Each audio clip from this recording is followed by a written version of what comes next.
तो यहाँ पे जो फर्स्ट अटैक अलाउद्दीन खिलजी करता है 1303 के अंदर, तब मेवाड़ की महारानी पद्मावती जी 16,000 महिलाओं के साथ में अग्निझोर किया। दूसरा अटैक 1535 में हुआ बहादुर शाह का अब्दाली का, जो उस समय यहाँ पे मेवाड़ की महारानी थी राजमाता कर्णावती जी, उन्होंने करीब 13,000 महिलाओं के साथ में अग्निझोर किया है। और तीसरा आक्रमण हुआ अकबर का। अकबर और जयपुर के शासक भगवान दास, इन दोनों ने एक साथ मिलकर 1568 में इस किले पे आक्रमण किया था। तो उस समय यहाँ के जो हमारे जो जाबाज 3 सेनापति थे, जयमल कल्ला राठौड़ और फत्ता सिंह चुंडावत। तो फत्ता सिंह चुंडावत की वाइफ फूल कौर ने यहाँ पे करीब 7,000 महिलाओं के साथ में अग्निझोर किया। लेकिन आप अगर इतिहास को उठा के देखें तो दो चीज तो हमें समझ में आती है कि अलाउद्दीन खिलजी का जो आक्रमण करने का जो रीजन था, बोलते हैं कि महारानी पद्मिनी जी के लिए किया है, लेकिन ऐसा नहीं है। अलाउद्दीन खिलजी एक बिजनेसमैन था और वो किसी महिला के लिए आक्रमण नहीं करेगा। ठीक है, मानते हुआ ऐसे था, लेकिन उसका जो रीजन करने का मतलब था कि मेवाड़ एक सेंटर पॉइंट है। चाहे आप दिल्ली से गुजरात जाओ या गुजरात से आप मध्य प्रदेश जाओ या दिल्ली जाओ,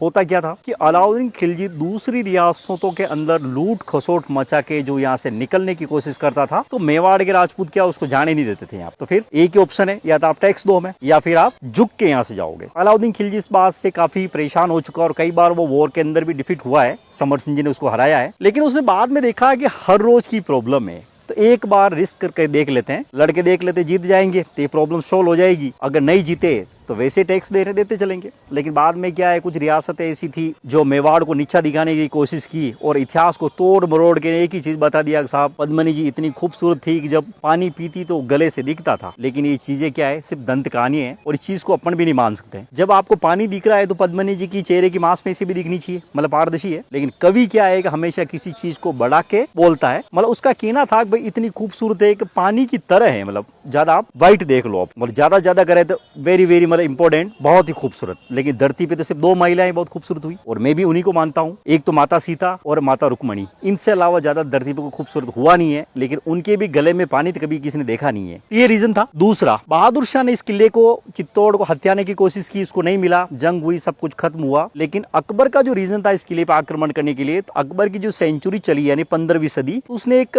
टारगेट किया कि भाई हिंदू राजाओं को अपनी तरफ मिलाओ। तो हिंदुस्तान की काफी रियासतें अकबर के पास सरेंडर होकर चली गई, लेकिन मेवाड़ रियासत ऐसी थी जो अकबर के सामने सरेंडर नहीं हुई। लेकिन उस समय यहाँ के जो हमारे शासक थे महाराणा उदय सिंह, जिनका शासनकाल था, इस खतरे को भांपते हुए मेवाड़ के जो सेनापति थे फत्ता सिंह चुंडावत और जयमल कल्ला राठौड़, तो इन लोगों ने कहा कि आप अपने रॉयल परिवार को लेके इस किले को आप खाली करो और दूसरे किले में शिफ्ट हो जाओ। तो उन्होंने कहा ऐसा क्यों? तो उन्होंने कहा इसलिए कि आज नहीं तो कल इस किले पे 100% अकबर का आक्रमण होगा। लेकिन ये कोई जरूरी नहीं हम अकबर से जीत जाएं, ऐसा भी नहीं हो सकता, और हो ऐसा भी नहीं सकता कि हम अकबर से हार जाएं। लेकिन साहब हम ये चाहते हैं कि अकबर जब युद्ध करने आएगा तो आप नहीं लड़ो, उसकी जगह हम लड़ेंगे। अगर हम लोग इस किले को जीत लेंगे, अकबर को हरा देंगे, तो आपको वापस किले में ले आएंगे। लेकिन आप यहाँ से चले जाओगे और हम लोग लड़ेंगे, और लड़ने के बाद अगर हम वीर गति को प्राप्त हो गए तो आप बाहर से सेना एकत्रित करके आप पूर्ण इस किले पे आक्रमण कर देना। लेकिन आप भी हमारे साथ लड़ोगे और भगवान एकलिंगनाथ न करें कि आपको कुछ हो जाएगा तो ये रॉयल ब्लड,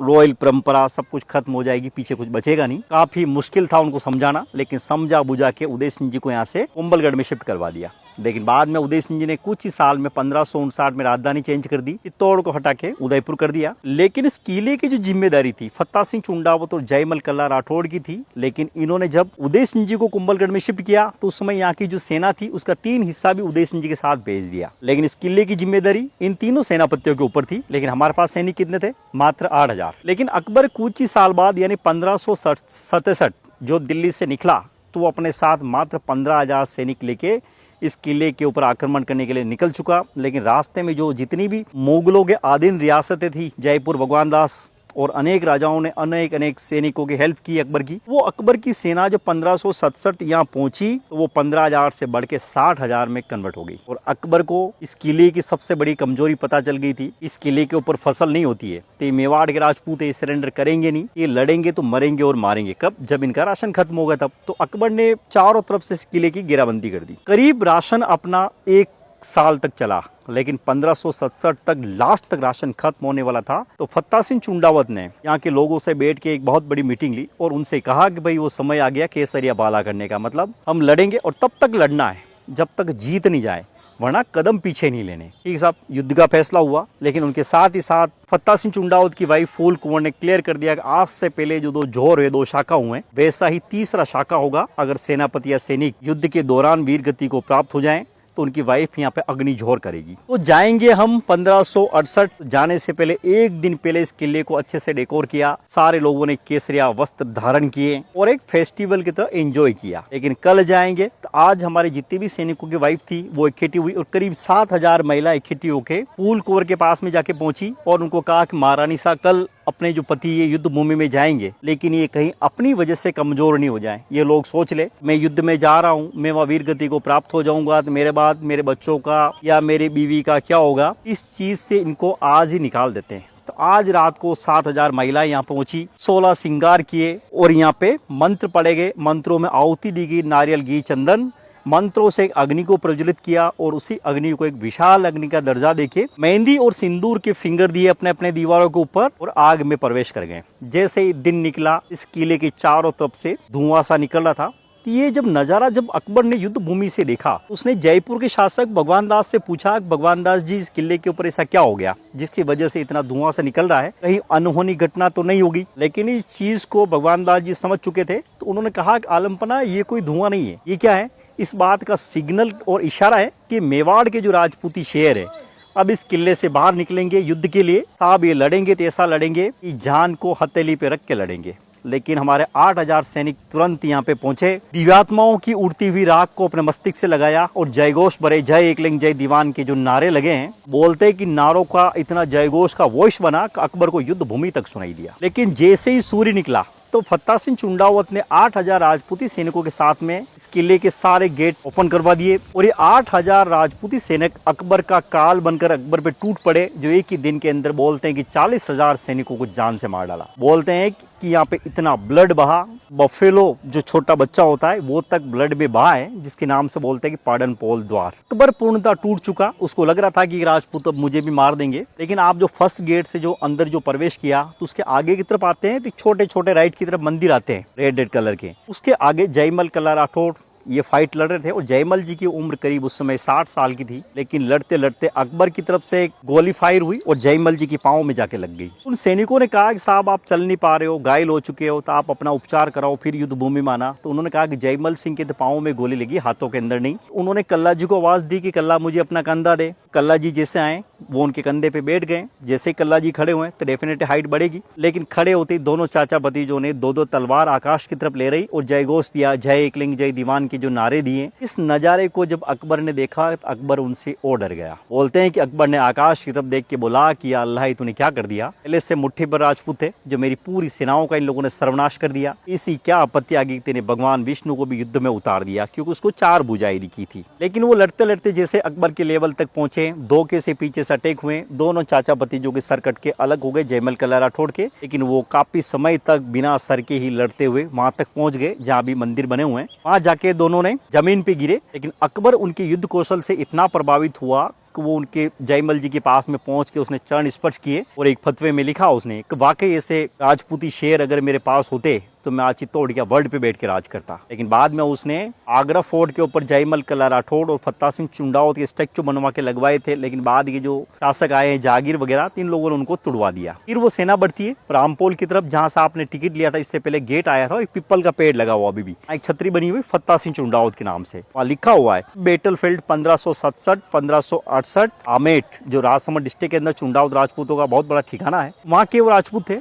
लेकिन अकबर को नहीं पता था कि फत्ता सिंह चुंडावत का मतलब है कि मौत के सामने जाने। बोलते हैं कि उनकी तलवार का किसी के पास कोई तोड़ नहीं था, जो सामने आएगा तो डेफिनेटली मारा जाएगा। और सबसे बड़ा टैलेंट था हाथी को मारना। अकबर के सामने फत्ता सिंह चुंडावत ने अपना वो कोराम बरसाया कि अकबर की सेना जान बचा के वहां से भागने लग गई। तो एक ही चीज बनती है फिर तो सरेंडर कर दो। तो अकबर ने जैसे ही सरेंडर किया, यहाँ के राजपूतों ने अपने रूल रेगुलेशन फॉलो किए। साहब हम शाम के बाद लड़ेंगे नहीं, घायल पड़ा उसको नहीं मारेंगे, जो नियत था उसको हथियार देके फिर मारेंगे। इसी चीज को अकबर ने भी अपना गोल्डन हथियार बनाया है। यहाँ के राजपूतों ने अकबर को गिरफ्तार करने की कोशिश की तो अकबर के धोखे से इशारा हुआ, एक गोले फायर की गई और इतने फायर हुए कि जब तक फत्ता सिंह चुंडावत जमीन पे नहीं गिरे। ऐसे ही फत्ता सिंह जी चुंडावत जमीन पे गिरे तो अकबर के चेहरे पे खुशी जाहिर हुई। तो अकबर का एक सेनापति था जिसने कहा आप खुश क्यों हो रहे, क्या हो गया? बोला चित्तौड़ फतेह कर लिया। तो उसने कहा कैसे कर लिया साहब, अपने हार गए। तो अकबर ने कहा कैसे किया और कैसे हारे? हारे। तो उसने कहा आप हमें बताओ अपन कैसे जीते। अकबर का जो कहना था कि इस किले के ऊपर जो सबसे बड़ा जो लड़ाका था फत्ता सिंह चुंडावत, ये शहीद हो चुका है, अब कोई हमसे लड़ने वाला नहीं, इसलिए जीत गए। उसने कहा ऐसा नहीं है, अब जरा पीछे मुड़ के देखो। तो जब अकबर ने देखा तो अकबर के कई कई सैनिक दिखाई दिए, बाकी मार दिए। उन्होंने कहा साहब आप अल्लाह का शुक्र करो कि आपकी जान बच गई। क्यों? हम 1 साल से खड़े, 60,000 एक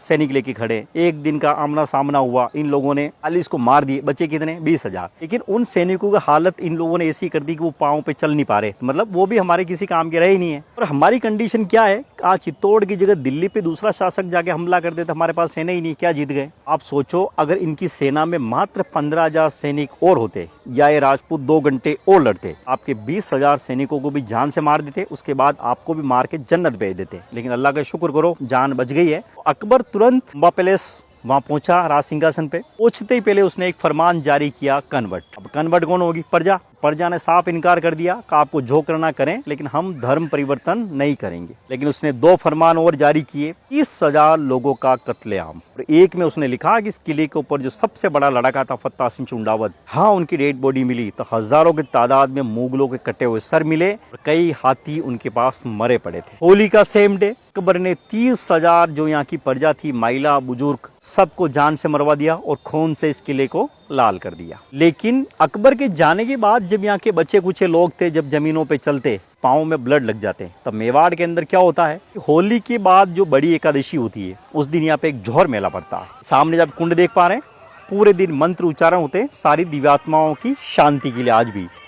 और दूसरा, होली के बड़ी एकादशी के बाद 2 दिन बाद रंग तेरस, जिस दिन लाल गुलाल से यहाँ पे होली का महोत्सव मनाते हैं ताकि अकबर के उस काली दिवस को भुलाया नहीं जा सके। उसके बाद ये किला वीरान हो चुका।